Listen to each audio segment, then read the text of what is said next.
Quiero predicarle en esta mañana acerca de un tema muy importante para el cristiano y lo he titulado El precio que cuesta la iglesia. Pablo aquí en nuestro pasaje nos está hablando de un misterio. No sé si se fijó que lo repite varias veces. Un misterio que le fue revelado. Dice el versículo 3 al 5 que por revelación me fue declarado el misterio, como antes lo he escrito brevemente, leyendo lo cual podéis entender cuál sea mi conocimiento en el misterio de Cristo, misterio que en otras generaciones no se dio a conocer a los hijos de los hombres, como ahora es revelado a sus santos apóstoles y profetas por el Espíritu. ¿De qué misterio estaba hablando el apóstol? En el versículo 5 y 6 lo revela, lo dice. Versículo 5, misterio que en otras generaciones no se dio a conocer a los hijos de los hombres, como ahora es revelado a sus santos apóstoles, profetas por el Espíritu. Ahí está, versículo 6, que los gentiles son coherederos y miembros del mismo cuerpo y copartícipes de la promesa en Cristo Jesús por medio del Evangelio. Resulta que ese misterio era una nueva organización bajo una nueva dispensación y un nuevo pacto. Versículo 9. Y declarar a todos cuál sea la dispensación del misterio escondido desde los siglos en Dios que creó todas las cosas. Finalmente en el versículo 10 le da nombre a ese misterio y el nombre es iglesia. Versículo 10, para que la multiforme sabiduría de Dios sea ahora dada a conocer por medio de la iglesia a los principados y potestades en los lugares celestiales. Una organización a la cual le había sido dada autoridad y poder para llevar a cabo el plan de Dios de llevar la salvación a todo el mundo. Un cuerpo, le llama un cuerpo.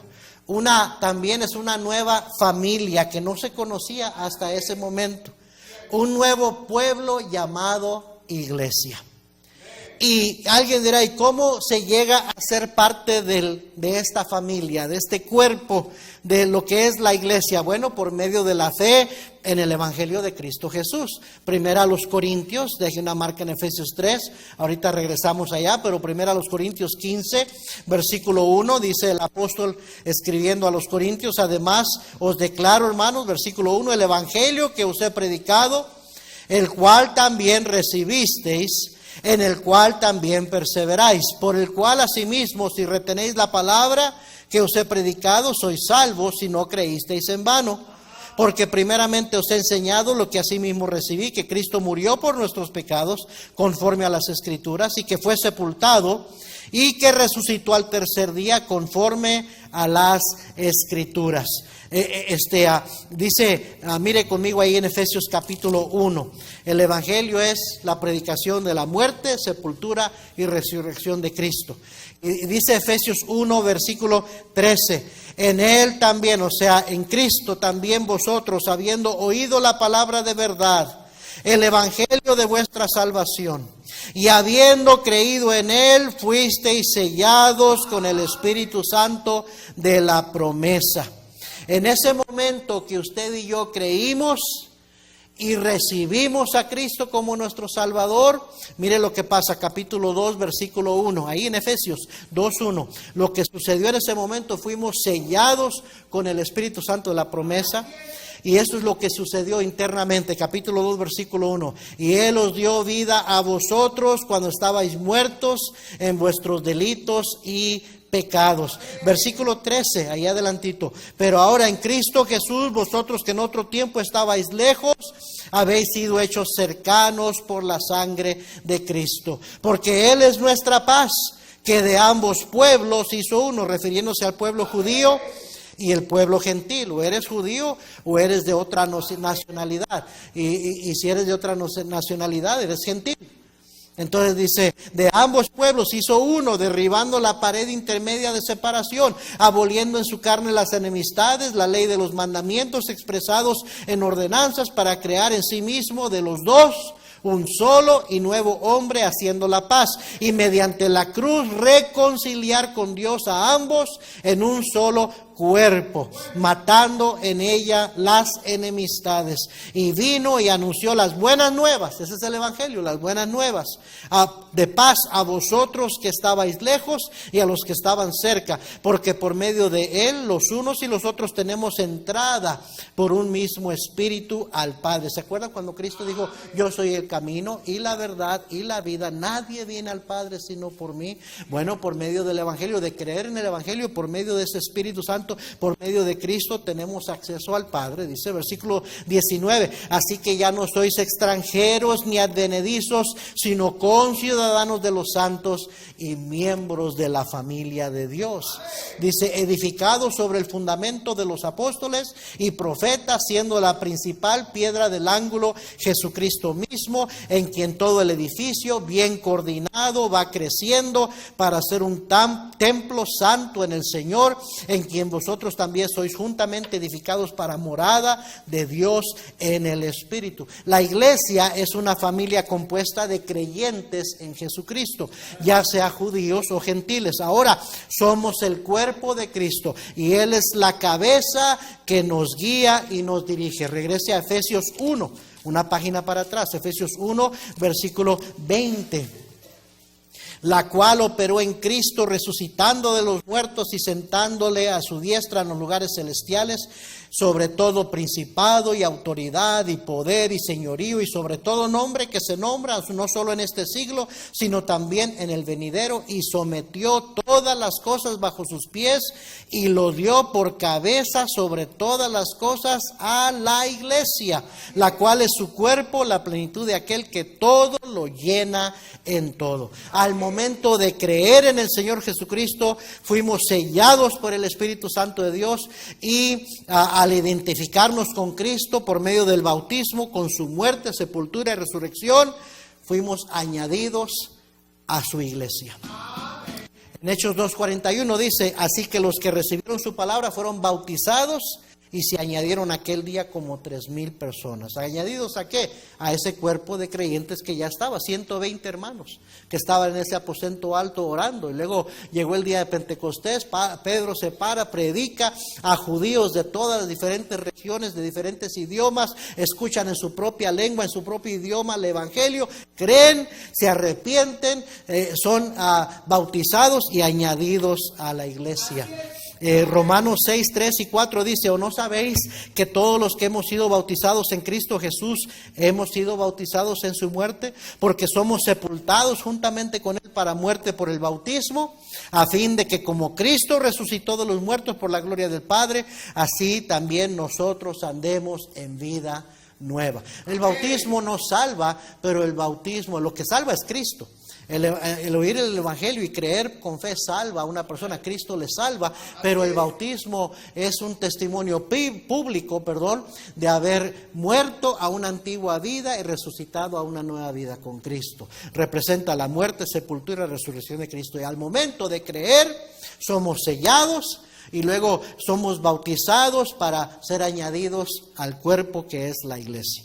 Primera a los Corintios 2:13 dice, porque por un solo espíritu fuimos todos bautizados en un cuerpo, sean judíos o griegos, sean esclavos o libres. Qué privilegio ser miembros del cuerpo de Cristo, formar parte de la iglesia. Pero muchas veces menospreciamos ser miembros de la iglesia. La iglesia es única, oiga bien, es singular. No se puede comparar a ninguna otra institución humana. Ya sea una corporación, no es una corporación, no es un negocio, no es una empresa, no es una institución caritativa, no es un club, no es una asociación y confraternidad. Porque la iglesia no es una institución humana, es divina, instituida por Dios mismo, comprada por la preciosa sangre de nuestro Señor Jesucristo. ¡Qué dicha! ¡Qué gozo! Qué bendición pertenecer a la iglesia de Jesucristo. Jesús dijo, porque donde estén 2 o 3 congregados en mi nombre, yo estoy ahí en medio de ellos. Eso es lo especial de la iglesia. En ningún otro lugar sucede lo que sucede como cuando la iglesia se congrega, porque Cristo promete estar ahí en medio de nosotros. El hecho de que personas de distintas regiones, nacionalidades, muchas veces, ¿verdad?, culturas, a veces con distintos idiomas, tradiciones, costumbres, podemos tener comunión porque somos parte de una misma familia espiritual y miembros de una misma institución llamada el cuerpo de Cristo. Eso es maravilloso, es maravilloso.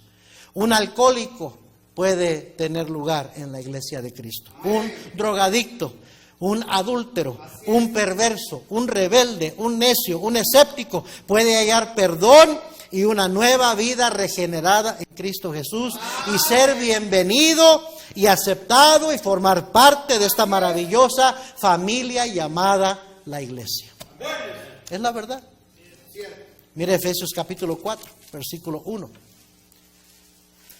Yo pues, preso en el Señor, os ruego que andéis como es digno de la vocación con que fuisteis llamados, con toda humildad y mansedumbre, soportándoos con paciencia los unos a los otros en amor. ¿Por qué? Porque somos una familia. Porque somos hermanos en Cristo. Mire lo que dice el versículo 3. Solícitos en guardar la unidad del Espíritu en el vínculo de la paz. Un cuerpo y un espíritu, como fuisteis también llamados en una misma esperanza de vuestra vocación. Un Señor, una fe, un bautismo, un Dios y Padre de todos, el cual es sobre todos y por todos y en todos. Qué bendición, repito, ser miembros de la iglesia. Aquí vidas pueden ser transformadas. Un hijo rebelde y desviado puede hallar aceptación, puede regresar al camino. Un matrimonio fracasando puede ser restaurado. Mi matrimonio estaba fracasando. Cuando Cristo nos salvó, rescató nuestro matrimonio del fracaso. Una familia disfuncional puede ser unida nuevamente y cambiada, transformada. Qué bendición saber que Dios reservó esto llamado iglesia para nosotros. Y un día Cristo viene por su iglesia para llevarnos a morar con Él por toda la eternidad. Esa promesa es únicamente para la iglesia. Jesucristo dijo a sus discípulos, no se turbe vuestro corazón, creéis en Dios, creed también en mí. En la casa de mi Padre muchas moradas hay. Si así no fuera, yo os lo hubiera dicho. Voy pues a preparar lugar para vosotros, para que donde yo esté, vosotros también estéis. Y si me voy, vendré otra vez, dice, para que donde yo esté, vosotros también estéis. Amén. Dice 1 Tesalonicenses 4, 16 y 17, porque el Señor mismo, con voz de mando, con voz de arcángel y con trompeta de Dios, descenderá del cielo y los muertos en Cristo resucitarán primero. Luego nosotros los que hayamos quedado, dice, los que vivimos, los que hayamos quedado, seremos arrebatados juntamente con ellos en las nubes para recibir al Señor en el aire y así estaremos siempre con el Señor. Por tanto, alentaos los unos a los otros con estas palabras. ¿Tiene usted esta esperanza? ¿Es parte usted del cuerpo de Cristo? ¿Ha recibido el perdón de sus pecados y la salvación que es en Cristo Jesús? ¿Es miembro de esta familia espiritual llamada iglesia? ¿Se siente usted parte de esta familia espiritual? Mire, muchas veces no nos sentimos parte, no nos sentimos que encajamos. Y es una de dos razones. Una, porque algo no está bien en nuestra vida espiritual, porque tenemos un cristianismo muy sin compromiso, muy superficial, muy casual. Es difícil encajar cuando no hay compromiso. Me acuerdo una pareja, años atrás, cuando íbamos comenzando la obra, yo estaba en el piso de arriba, en la planta de arriba, con mi oficina a un lado de la oficina del pastor de la iglesia americana. Y llegó una pareja que ya tenían como 2 o 3 años visitando la iglesia, pero estaban teniendo problemas y quisieron una cita con el pastor. Entonces yo estoy ahí y las paredes no subían hasta el techo, eran como divisiones. Entonces podía escuchar la conversación, me gustaba o no, ¿verdad? Estaba escuchando lo que estaban hablando. Y entonces estaban compartiéndole algunos de sus problemas que tenían, y el pastor les interrumpe y les dice, ustedes ya tienen tiempo viniendo a la iglesia, ¿verdad? Sí, sí, ¿verdad? Y sus niños aquí vienen, sí. Y no han pensado en ser más constantes, en hacerse miembros de la iglesia. Y la mujer rápidamente contestó, oh no, es que no estamos listos para ese compromiso. No queremos compromiso, pero sí queremos que el Señor nos ayude. Sí queremos que el Señor ayude nuestro matrimonio. No funciona así, hermanos. Uno tiene que plantarse y echar raíces para poder crecer y empezar a ver fruto. Cuando Cristo nos salvó a mi esposa y a mí, les repito, nuestro matrimonio estaba fracasando. Estábamos colgando de un hilito, como dicen. Pero el Señor me salvó. Esa noche regresé a ser bautizado, no quise esperar. Mi esposa, ella no quiso aceptar a Cristo, ella se fue un poco molesta a casa, callada, porque yo había aceptado a Cristo, pero últimamente le dije, tú no tienes que hacerlo, yo necesito hacer esto, es mi decisión. Entonces la siguiente semana decidí regresar a la iglesia y ella decidió acompañarme porque pudo haberse quedado en casa, pero decidió acompañarme, arregló los niños, él estaba de 2 años de edad. Mi hija, la mayor, de 3 años de edad. Y fuimos a la iglesia y ese día, en la predicación, la invitación, ella solita, sin que yo le dijera nada, alzó su mano para entregarle su vida a Cristo.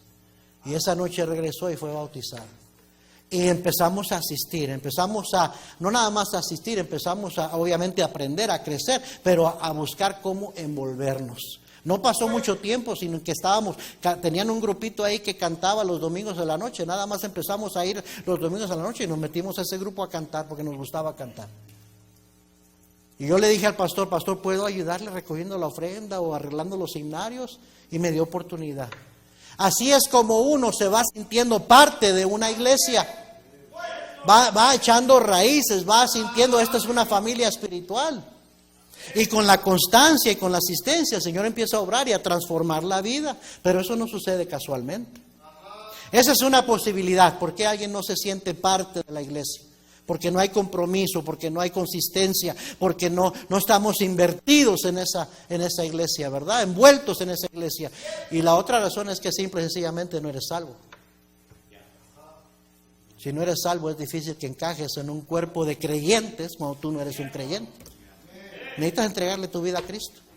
Esa es la peor razón, esa es la peor posibilidad, porque si no eres un creyente, te puedes estar engañando a ti mismo. Y cuando Cristo venga por los suyos, te vas a quedar, literalmente.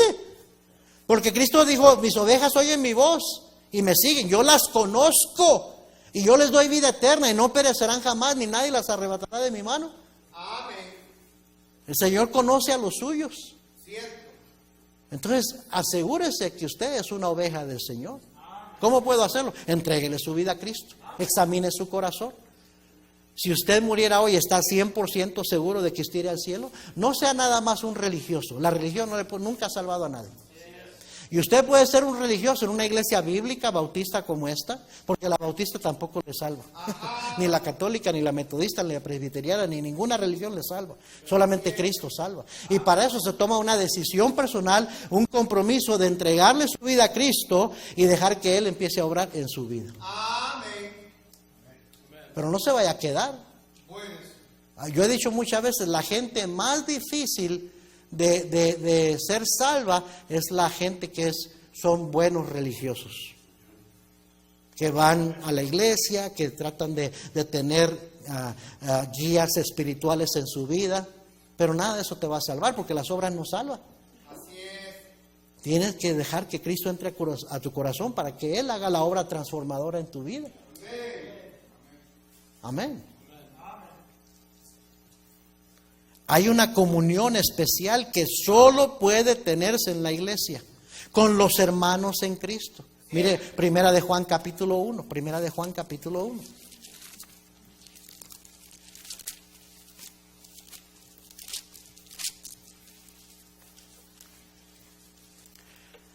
Primera de Juan capítulo 1, versículo 3.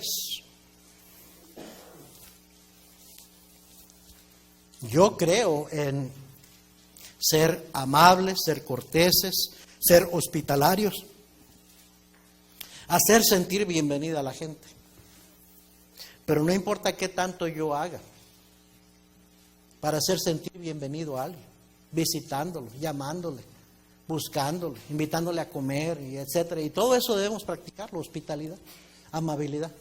Pero nada de eso lo va a hacer sentir parte de esta familia. Tiene que entregarle su vida a Cristo. Porque eso es lo que nos hace compatibles, el denominador común que nos une, Cristo. Y si Cristo no está en el corazón, no tenemos lo más importante en común.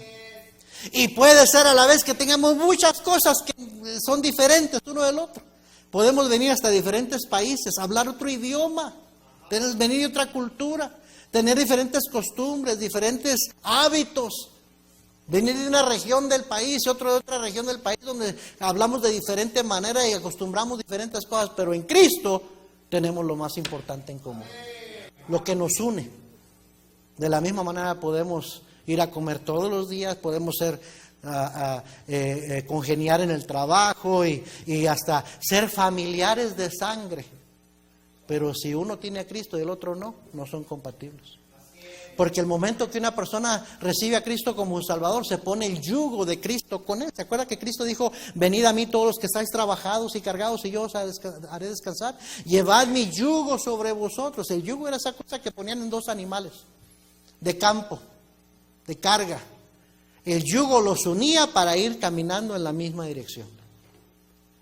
Amén. Por eso dice Cristo: llevad mi yugo sobre vosotros y aprended de mí. El momento que un cristiano le entrega su vida a Cristo, se pone el yugo con Cristo y empieza a caminar en otra dirección, con Cristo. Y luego la Biblia dice allá en 1 Corintios 6, no os unáis en yugo desigual con los incrédulos. ¿Por qué cree que dice eso?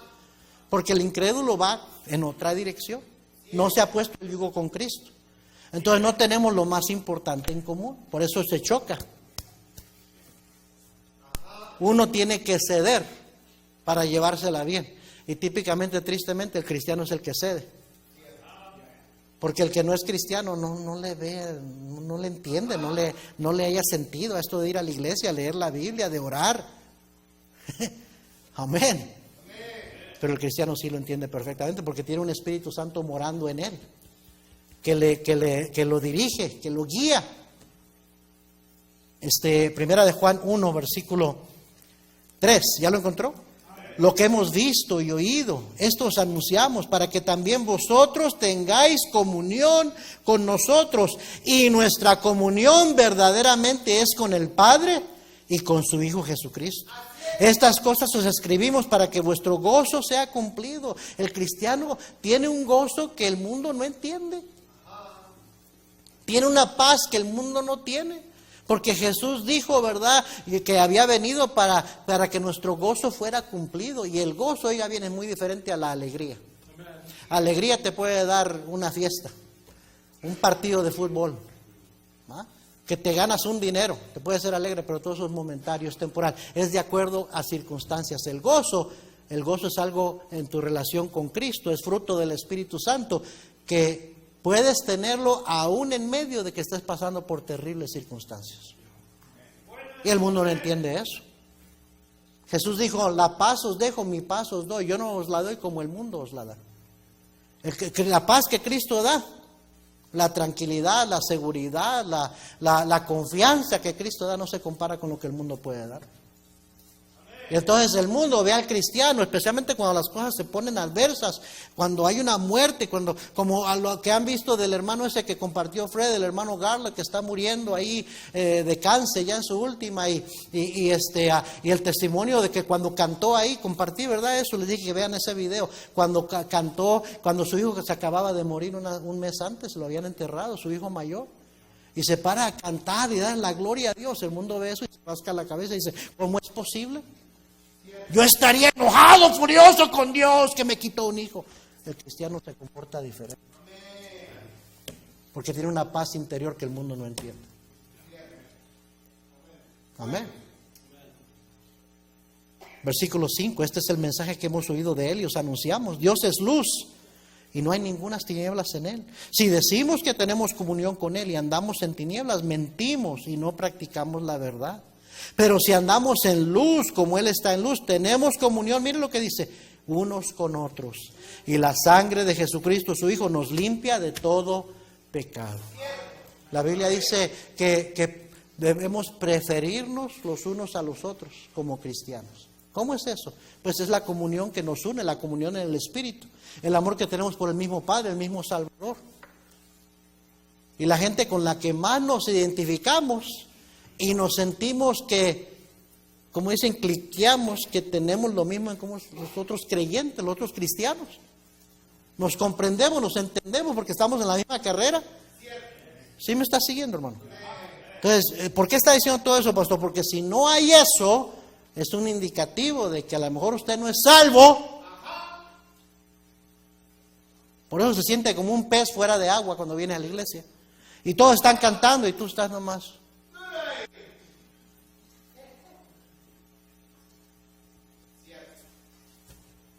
Estoy tratando de ayudarte. No pongas esa cara.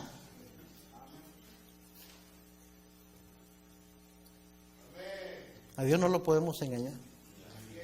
Muchas veces nos engañamos a nosotros mismos. Sí, yo soy cristiano, sí, soy cristiano. ¿Y dónde está el fruto? Jesucristo dijo, por su fruto los conoceréis. Y uno de los frutos del cristiano es la comunión con otros hermanos en Cristo. No faltó mucho tiempo, no pasó mucho tiempo después de que mi esposa y yo fuimos salvos, que empezamos a agarrarles un cariño y un afecto a esos hermanos que nos visitaban, que nos discipulaban, que se preocupaban por nosotros, al pastor que nos predicaba. Y sí, nuestros familiares, parientes decían, bueno, ¿qué tanto hacen en la iglesia? Ya llévate la almohada y la cobija, ¿no? Ya quieres más a tus hermanitos en Cristo que a tu propio. Así le dicen a uno, porque no entienden. Hay algunos ahorita aquí mismo que no estás entendiendo lo que estoy diciendo. ¿Sabes por qué no lo estás entendiendo? Porque no tienes a Cristo en tu corazón. Quizás, yo no conozco tu corazón, pero estoy hablando de un fruto, de una evidencia que se llama comunión. Comunión con el Espíritu, comunión con Dios, comunión con los hermanos en Cristo. No es algo forzado, no es algo que puede ser forzado. No te podemos forzar a que te sientas bien aquí en la iglesia, no te podemos forzar a que te sientas parte, no te podemos forzar a que agarres cariño con los hermanos, no se puede. Solamente el Espíritu Santo puede hacer eso en ti. Y para eso necesitas entregarle tu vida a Cristo. Y si no quiero, pues está bien, no, es voluntariamente. Pero también, si te mueres sin Cristo, te vas al infierno. Si Cristo viene, te quedas, no te vas a ir con Él. Porque no hay otro camino, no hay otro nombre bajo el cielo dado a los hombres en que podamos ser salvos. Cristo dijo, yo soy el camino. No dijo, yo soy un camino. No dijo, yo soy una opción. Dijo, yo soy la opción. Yo soy la única opción, el único camino que lleva al cielo. Nadie viene al Padre sino por mí.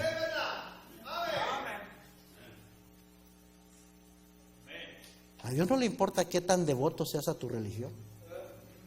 No le importa a Dios eso. La Biblia dice claramente en 1 de Juan, el que tiene al Hijo tiene la vida, el que no tiene al Hijo no tiene la vida. Punto. En eso se determina a dónde vas a ir cuando mueras. Si tienes al Hijo o no tienes al Hijo. No a qué religión vas, no a qué iglesia vas, qué has hecho. ¿Tienes al Hijo o no tienes al Hijo? Mi papá se tardó casi el año para recibir a Cristo.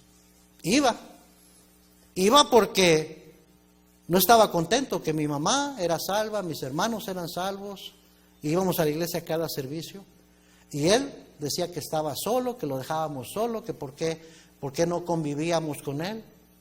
Le dije, papá, porque pues usted no quiere nada con Cristo. Yo ya tenía 25 años de edad. Y le dije, y si no acepta a Cristo como Salvador, se va a quedar, según su Salvador, se va a quedar solo. Le dije, es mi papá, lo amo, pero yo estoy siguiendo a Cristo. Y si usted quiere que convivamos, sentir esa cosa que nos una, es Cristo. Y pues mi papá no fue tonto porque empezó a ir. Empezó a ir porque dijo, pues no quiero perder a mi familia. Empezó a ir a la iglesia. Pero se tardó porque él pensaba, es que yo no soy una mala persona, yo tengo mi religión. Y porque se sentía intimidado, ¿qué iba a decir mi abuelita, su mamá? Para hacer una larga historia corta, finalmente un día mi papá no pudo más, se alzó la mano y le entregó su vida a Cristo. Y al poco tiempo se bautizó, unos meses y se bautizó. Tardó en bautizarse también, pero se bautizó. Y tan pronto como él se comprometió con el Señor, le entregó su vida. ¿Cómo es su vida? El Señor transformó su vida completamente. Y él pudo ir a hablarle a su mamá de Cristo y la ganó para Cristo.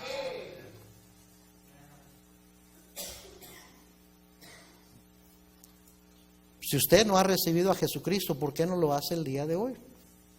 La Biblia dice en Juan 1:12, a todos los que le recibieron, a los que creen en su nombre, les dio potestad de ser hechos hijos de Dios.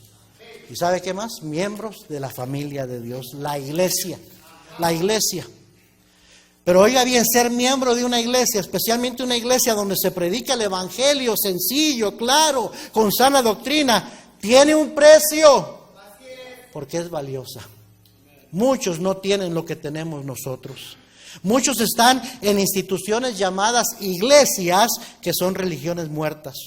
Organizaciones cristianas, disque cristianas, con un desbalance doctrinal tremendo, con falta de buena enseñanza, de buen alimento espiritual. Parecen ser más centros de entretenimiento que iglesia. No hay predicación de la palabra, y si la hay, es superficial, es emocionalista, desnutrida de alimento sólido. Usted y yo tenemos el privilegio de ser miembros de una iglesia bautista bíblica, que tiene convicciones, que tiene y constantemente buscamos asimilar la fe y practicar la fe y la práctica de la iglesia nuevo testamentaria. Esa es la medida. La iglesia en el Nuevo Testamento, el libro de los Hechos, deberíamos procurar ser más como esa iglesia y menos como las iglesias de hoy en día. Usted y yo tenemos un privilegio de ser miembros de una buena iglesia. Y deberíamos estar agradecidos y valorar lo que tenemos. Porque la iglesia tiene un precio invaluable. Mateo 13:45. Busque ahí conmigo, por favor. Mateo, el Evangelio según Mateo, capítulo 13, versículo 45, por favor. Dice, también el reino de los cielos es semejante a un mercader que busca buenas perlas. El Señor enseñaba con parábolas, cosas que la gente pudiera asimilar, entender. Y dice, el reino de los cielos, dijo, el reino de los cielos es semejante a un mercader que busca buenas perlas, que habiendo hallado una perla preciosa, fue y vendió todo lo que tenía y la compró.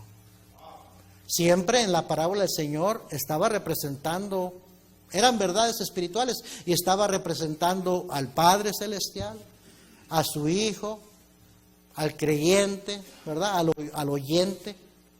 Y en este caso, hermanos, se entiende que la perla es femenina, es singular. Y Cristo dice que el mercader, que es Dios, la halló y fue y vendió todo lo que tenía para comprarla. La perla es la iglesia. La perla de gran precio representa a la iglesia. Primera a los Corintios 6:20 dice, porque habéis sido comprados por precio. Amén. Número 1, le voy a dar 3 cosas y termino y nos vamos. Número 1, Cristo pagó un precio incomparable para poder comprar la iglesia. Hechos 20, versículo 28. Hechos 20, versículo 28. Aquí Pablo está despidiéndose de otros consiervos, predicadores que él había entrenado, y los está dejando a cargo de las obras que él comenzó. Y les dice en el versículo 28, por tanto, mirad por vosotros y por todo el rebaño en que el Espíritu Santo os ha puesto por obispos, o sea, por pastores, para apacentar la iglesia del Señor, la cual Él ganó por su propia sangre. El precio que se pagó por la iglesia fue la sangre de Cristo Jesús.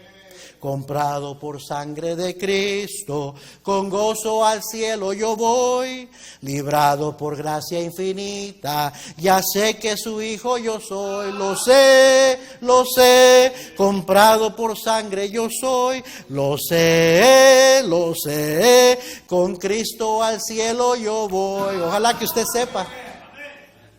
Dice Efesios 5, 25 y 26 que Cristo amó a la iglesia y se entregó a sí mismo por ella para santificarla, habiéndola purificado en el lavamiento del agua por la palabra, a fin de presentársela a sí mismo una iglesia gloriosa, que no tuviese mancha, ni arruga, ni cosa semejante, sino que fuese santa y sin mancha. Hay un dicho que dice, todo lo bueno cuesta. Y así es, hermanos, la iglesia tiene un precio incalculable. Y Cristo pagó un precio que nadie más podía pagar para comprarla. Es de Él y Él la sustenta y la cuida. Y por eso es que es valiosa, por el precio que se pagó por ella. ¿Sabe que eso es lo que hace valioso una cosa? Amén. Tu hermano vende casas, ¿no? Caleb. Y lo que rige el valor de las propiedades es lo que la gente está dispuesta a pagar por ellas. En el 2020 los precios se inflaron y el mercado se convirtió en un mercado de vendedor. Y había 10, 15, 20 personas haciendo línea para comprar una casa y el precio iba subiendo y subiendo. Yo te ofrezco más, yo te ofrezco más, yo te ofrezco más. Y al rato la casa se vendía por más de lo que originalmente pensaban que valía esa casa y de repente ya tiene otro valor por el precio que alguien está dispuesto a pagar por ella. ¿Sí o no? Lo que hace valiosa la iglesia es el precio que se pagó por ella. La sangre del Hijo de Dios es muy valiosa. Pero por lo mismo necesitamos entender que va a costarnos un precio también a nosotros tener una iglesia, mantener las puertas abiertas, cumplir con los propósitos por los cuales Cristo nos compró a nosotros con su sangre. Amén.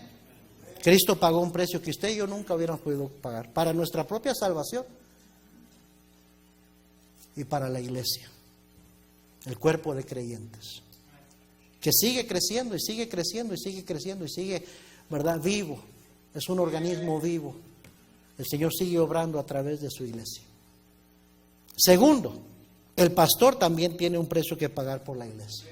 Mire Efesios capítulo 4. Efesios capítulo 4. Cristo pagó un precio. El pastor de la iglesia también tiene un precio que pagar. Efesios 4, versículo 11 dice, y Él mismo constituyó a unos apóstoles, a otros profetas, a otros evangelistas, a otros pastores y maestros, a fin de perfeccionar a los santos para la obra del ministerio, para la edificación del cuerpo de Cristo. El pastor está encargado de edificar a la iglesia con la palabra de Dios para que vaya creciendo espiritualmente. Dice versículo 13, hasta que todos lleguemos a la unidad de la fe y del conocimiento del Hijo de Dios, a un varón perfecto a la medida de la estatura de la plenitud de Cristo. Él es la vara de medir. Hasta que todos lleguemos a ser como Cristo. Quiere decir que siempre vamos a estar aprendiendo, porque hasta que estemos en su presencia vamos a ser tal como Él es, dice la Biblia. Pero mientras tanto venimos a la iglesia para ser edificados, para ser conformados a la imagen de Cristo. Primera de Timoteo capítulo 3, mire cómo le dice Pablo a Timoteo. Timoteo era un joven predicador que Pablo estaba encargándole iglesias. Él fue el pastor de la iglesia en Éfeso. Y le dice en Primera de Timoteo 3:1 a su hijo en la fe, a Timoteo, también debes saber esto, que en los postreros días, en los últimos tiempos, vendrán tiempos peligrosos. Porque habrá hombres amadores, estoy en Segunda de Timoteo, es Primera de Timoteo, capítulo 3. Primera de Timoteo 3, versículo 1. Palabra fiel, si alguno anhela obispado, buena obra desea. Si alguno anhela pastorado, si alguno anhela servir a Dios en el ministerio, buena obra desea. Pero es necesario que el obispo, que el pastor sea irreprensible. Hey, tienes que cuidar tu vida, tienes que tener un buen testimonio. El pastor no puede hacer lo que mucha gente sí puede hacer. No puede ir a donde mucha gente puede ir. No puede reaccionar como otra gente reacciona. ¿Por qué? Porque dice, eres líder. Tienes que cuidar tu testimonio. ¿Sí me estás siguiendo? Hay un precio, ese es un precio que hay que pagar. Dice que sea irreprensible, marido de una sola mujer. Requisitos para el ministerio, ¿verdad? Hay algunos que dicen, bueno, eso significa que no deberías de tener ojos para otra mujer. Sí, exactamente, eso es lo que debes de ser fiel a tu esposa. Y no puedes divorciarte y casarte otra vez y seguir pastoreando. Sí, Cristo perdona, sí, como todos cometemos errores y puede ser restaurado, servir de otra manera, pero no como obispo, no como pastor. Porque ¿cómo vas a enseñar a otros acerca de cómo tener un buen matrimonio y tú fracasaste en el tuyo propio? Amén. Entonces, cuando mi esposa y yo nos peleamos, tenemos que contentarnos pronto. No podemos durar enojados. No puedo yo darme el lujo de tener a mi esposa enojada conmigo, porque puedo arriesgar mi ministerio. Aparte de que la quiero, ¿verdad? Sí te quiero.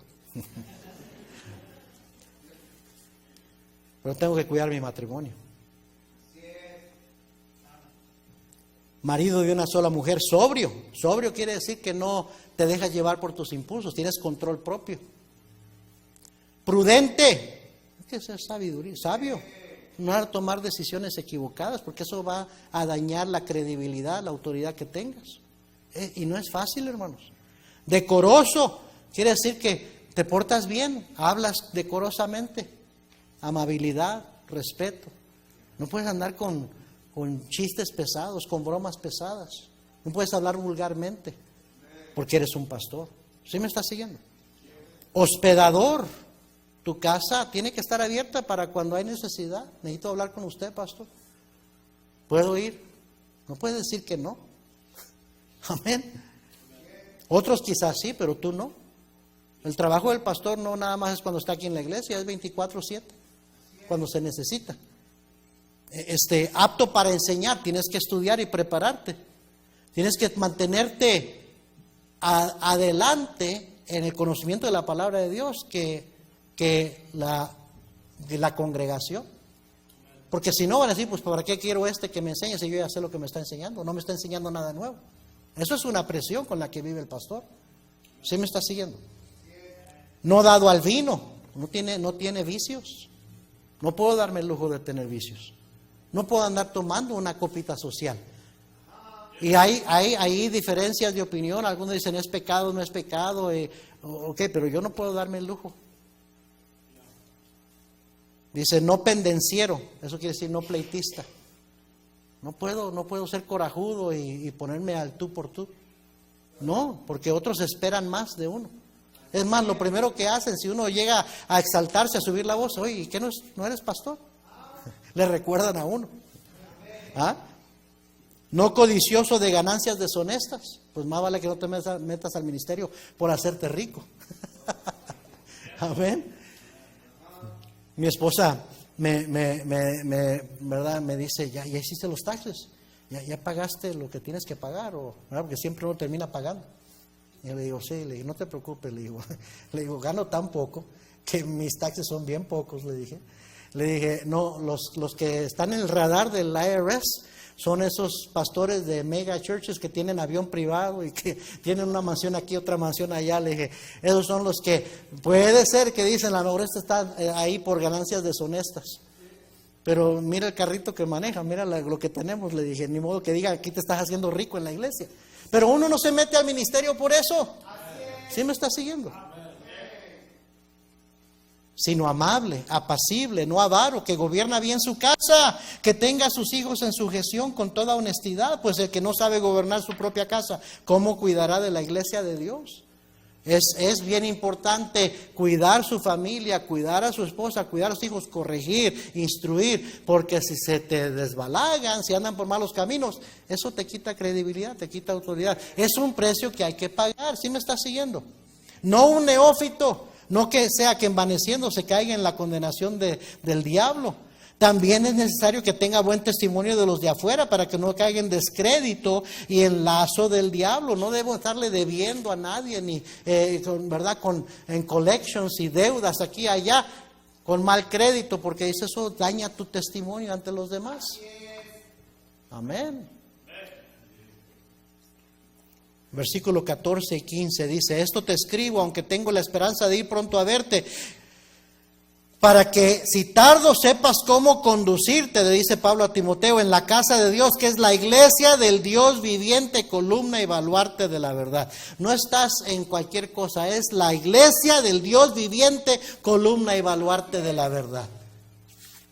Entonces cuida mucho tu vida, sé un buen obrero, porque no, la iglesia no es tuya, la iglesia es del Señor. Tú nada más eres encargado de cuidar lo que es del Señor. En 2 de Timoteo 4:1 le dijo a Pablo a Timoteo ya antes de morir: te encarezco delante de Dios y del Señor Jesucristo, que juzgará a los vivos y a los muertos en su manifestación y en su reino, que prediques la palabra, que instes a tiempo y fuera de tiempo, redarguye, reprende, exhorta con toda paciencia y doctrina, porque vendrá tiempo cuando no sufrirán la sana doctrina, sino que teniendo comezón de oír se amontonarán maestros conforme a sus propias concupiscencias, y apartarán de la verdad del oído y se volverán a las fábulas. Pero tú sé sobrio en todo, soporta las aflicciones, haz obra de evangelista, cumple tu ministerio. No se vale, eres pastor, no se vale decir ya, me voy a dedicar a otra cosa, ahí nos vemos hermanos. No, cumple tu ministerio. El Señor llama de por vida, no es para un ratito nada más, y ya te aburrió, ya te puedes buscar otra cosa, no. Porque el llamamiento, dice la Biblia, es irrevocable, son los dones y el llamamiento de Dios. Amén. ¿Cómo hay iglesias guiadas por pastores que enseñan mal? Que no predican todo el consejo de Dios, que solo se aprovechan del rebaño, que son indolentes en su preparación y responsabilidad, que abusan de los rebaños sobre los cuales el Señor los puso, que no edifican a la gente. No entienden que un día darán cuentas al Señor, al príncipe de los pastores. Primera de Pedro 5:1-3 dice: ruego a los ancianos que están entre vosotros, yo anciano también con ellos, apacentad la grey de Dios que está entre vosotros, cuidando de ella, no por fuerza, sino voluntariamente, no por ganancia deshonesta, sino con ánimo pronto, no como teniendo señorío sobre los que están a vuestro cuidado, sino siendo ejemplo de la grey. Y cuando aparezca el príncipe de los pastores, vosotros recibiréis la corona incorruptible de gloria. Dice el Señor, ¿le vas a dar cuentas al Señor? Él es el que va a recompensar tu esfuerzo. Un buen pastor, obediente al llamado de Dios, dará su vida en servicio de la iglesia donde el Señor le puso. Yo todavía no he dado toda mi vida, hermanos, pero ya no soy alguien que nada más tiene un ratito pastoreando. Voy a cumplir 26 años aquí. Y no pienso dejar la obra del Señor hasta que el Señor me llame. Ese es mi plan. Si el Señor quiere quitarme antes, Él lo puede hacer. Pero yo estoy en este asunto de por vida. ¿Sí me está siguiendo? Y yo no me doy, la iglesia no nada más es parte de mi vida el día domingo, el día miércoles que voy a la iglesia, es todo el tiempo tengo que estar pensando y buscando y orando y trabajando en qué puedo hacer para guiar a la iglesia en los caminos del Señor. Ese es el precio que Dios me ha dado a mí, y lo hago con gusto, no quejándome, porque el Señor es bueno, el Señor paga bien. En Filipenses 2:17 dijo el apóstol: y aunque sea derramado en libación sobre el sacrificio y servicio de vuestra fe, me gozo y regocijo con todos vosotros. En 2 Corintios 12:15 le dijo a la iglesia en Corintios, la iglesia más problemática de todas las que comenzó el apóstol, les dijo: y yo con el mayor placer gastaré lo mío, y aún yo mismo me gastaré del todo por amor de vuestras almas, aunque amándoos más, sea amado menos. No me gusta hablar a mí de mi horario, de todo lo que hago, porque el Señor sabe, no tengo que andar impresionando a nadie. Pero si quiere saber, pregúntele a mi esposa, le va a llenar el oído de cosas, porque ella, como mi esposa, se preocupa y cada rato me está diciendo: ya déjale eso a alguien más, ya no estés haciendo esto. No puedo, es mi llamado, es mi ministerio. Si no lo hago yo, no puedo dejárselo a alguien más. El Señor me dio esa responsabilidad a mí. Y es por eso que el Señor manda a los miembros de una iglesia que tienen a un buen pastor a sujetarse a su liderazgo y considerar su consejo. Hebreos 13, versículo 7. Ya estoy terminando. Ahorita va el precio que usted tiene que pagar, hermano. Hebreos 13, versículo 7. Acordaos de vuestros pastores que os hablaron la palabra de Dios. Nunca se me olvida las enseñanzas de mi pastor. Por eso lo respeto, por eso lo amo. Por eso aún a veces cuando quizás otros lo critican o a veces yo mismo veo que quizás hizo algo o dijo algo que yo no estoy muy de acuerdo, yo me acuerdo que él fue el que me enseñó. Cuando yo no sabía nada, él invirtió tiempo en mí. Fue paciente conmigo. Cuando andaba ahí de inmaduro, quejándome por una cosa u otra, él tuvo paciencia para enseñarme, para dirigirme, a veces para regañarme, llamarme la atención. Doy gracias a Dios por eso, porque uno necesita un buen pastor. Entonces sí me acuerdo de lo que me habló, lo que me enseñó. Y dice, considerad cuál haya sido el resultado de su conducta e imitad su fe. Siempre hay que imitar lo bueno, no hay que imitar lo malo. El pastor no es perfecto, comete errores. La Biblia dice, imitad su fe, imita lo bueno, imita lo que te ayudó, lo que te sirvió, eso agárralo. Amén. Hebreos 13, 17, obedeced a vuestros pastores y sujetaos a ellos, porque ellos velan por vuestras almas, como quienes han de dar cuenta, para que lo hagan con alegría, no quejándose, porque esto no es provechoso. ¿Oyó lo que dice? Como los que han de dar cuenta, como tienen que dar cuenta.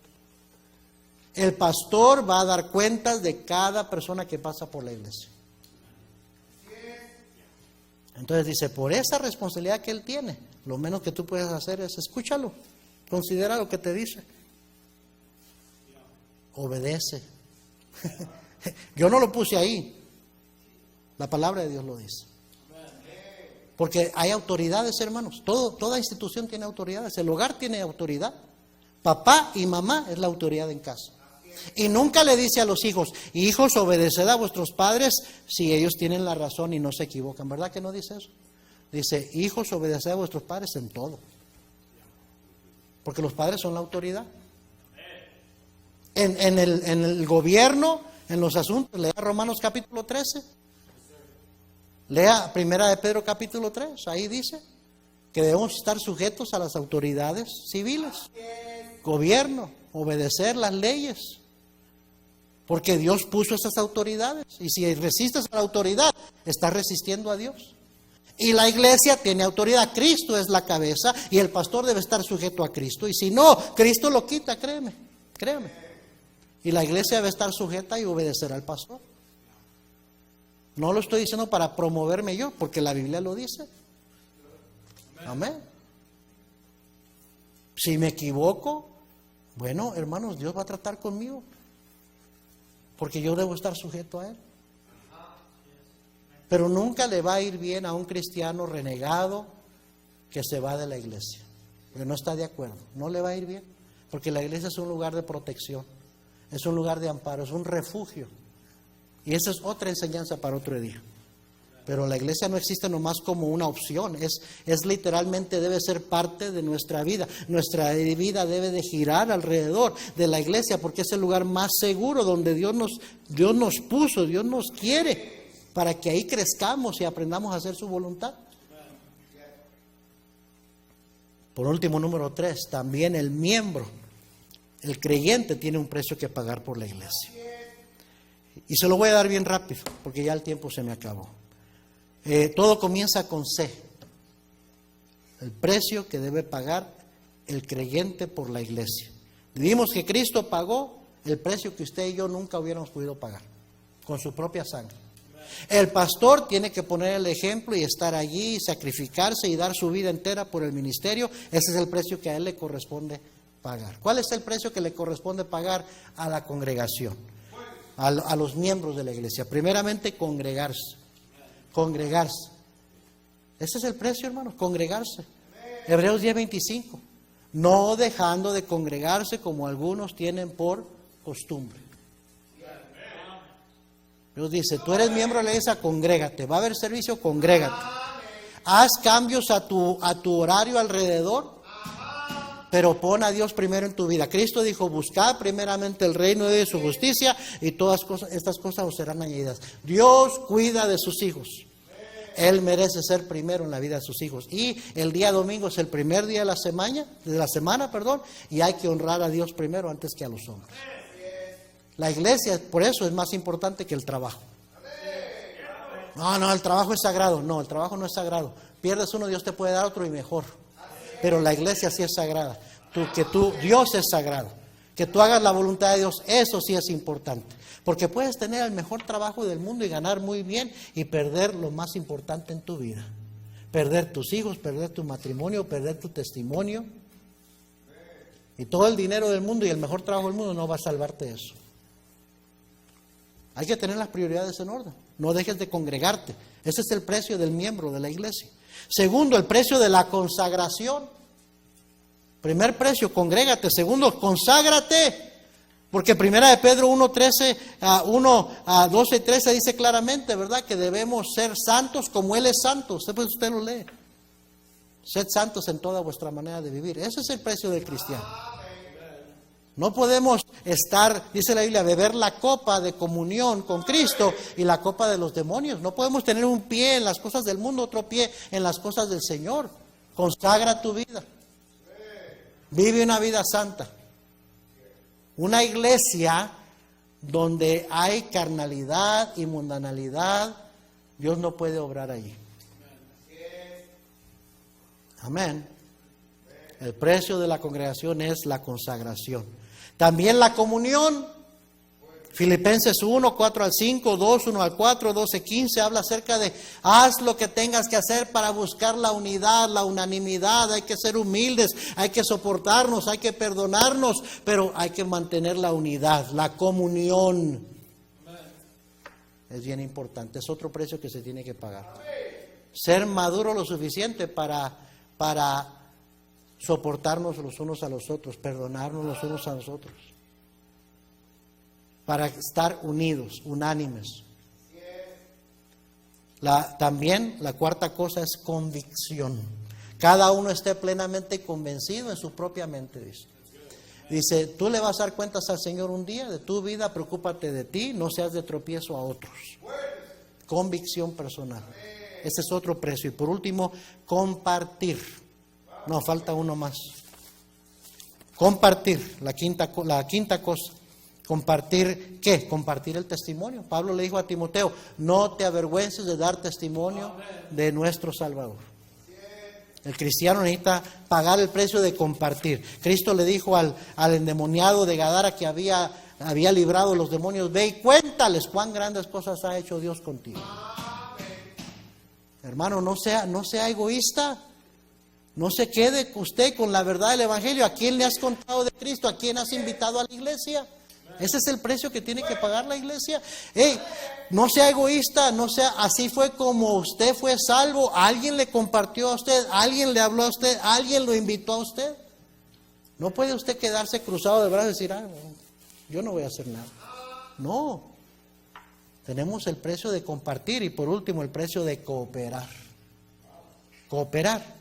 Primera a los Corintios 16, 1 y 2, que dice, cada primer día de la semana cada uno ponga aparte algo según haya prosperado.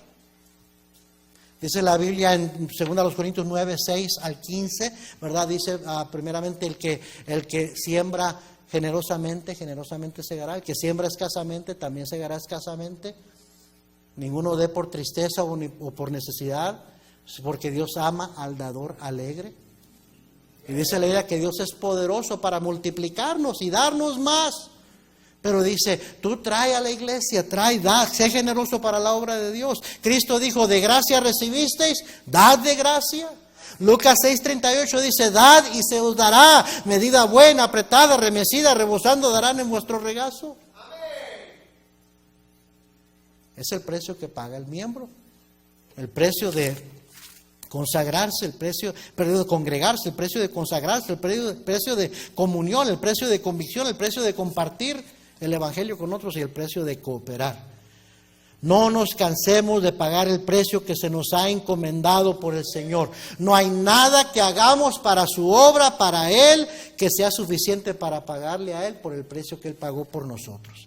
Y no hay nada de lo cual nos despojemos usted y yo, que Él dejará sin recompensa. Jesús dijo: de cierto os digo que no hay ninguno que haya dejado casa, o hermanos, o hermanas, o padre, o madre, o mujer, o hijos, o tierras por causa de mí y del Evangelio, que no reciba 100 veces más ahora en este tiempo casas, hermanos, hermanas, madres, hijos y tierras con persecuciones, y en el siglo venidero la vida eterna. En Apocalipsis 22:12 dijo Cristo: he aquí yo vengo pronto, y mi galardón conmigo para recompensar a cada uno según sea su obra. Pablo escribió y dijo: palabra fiel es esta y digna de ser recibida por todos, que por esto mismo trabajamos y sufrimos oprobios, porque esperamos en el Dios viviente, que es el Salvador de todos los hombres, mayormente de los que creen. Hay otro dicho que dice: al que mucho se le ha dado, mucho se le demandará. Cristo lo dijo. Entonces, Dios nos ha dado mucho, hermanos. No podemos decir: no, yo no quiero pagar un precio. Amén. Cristo pagó el precio. El pastor tiene un precio que pagar que usted no tiene que pagar. Al menos que el Señor le haya llamado al ministerio y un día Dios le dé una congregación a usted, y usted entonces va a tener que pagar el precio que Dios le llame a pagar. Pero como miembros, no es injusto, no es pedir mucho. Que nos congreguemos, que nos consagremos, que procuremos la comunión unos con otros, que tengamos convicción, que estemos seguros de lo que creemos y por qué lo creemos, y que no seamos de tropiezo a otros, que compartamos el Evangelio y que cooperemos para la obra del Señor. ¿Está usted aquí sin salvación? El precio ya fue pagado por su salvación. Lo único que tiene que hacer usted es recibir. Cristo ya lo pagó. Amén. No se quede sin Cristo. No se vaya de aquí sin Cristo. No se vaya sin salvación, cuando ya todo está pagado. Me acuerdo cuando mi esposa y yo llegamos a la iglesia. Era en el verano, pero estaba el aire acondicionado. Estaba fresco. Las bancas estaban cómodas. Había himnarios. Había alfombra, había guardería para que nos cuidaran a los niños. ¿Por qué? ¿Cayó todo eso del cielo? No, una iglesia que pagó el precio. Para que mi esposa y yo viniéramos, nos sentáramos, escucháramos y recibiéramos a Cristo. Siempre alguien paga un precio. Nada es gratis. Pero la salvación sí es para usted y para mí. Es un regalo de Dios. Lo único que tiene que hacer es aceptarla. Cristo ya la pagó por usted. Vamos a orar todos ojos cerrados. Señor, bendiga.